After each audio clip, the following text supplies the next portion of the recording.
Assalamualaikum Abu. Waalaikumsalam warahmatullahi. Apa ini rame-rame? Oh ya, ini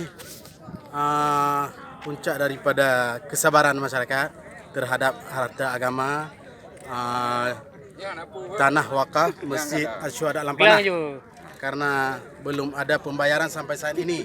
Padahal proses administrasi, proses segala macamnya sudah kita penuhi.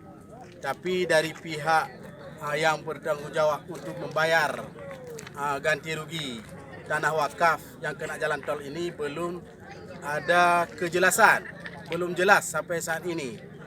Jadi masyarakat memagari kembali tanah ini karena sampai saat ini belum jelas pembayarannya.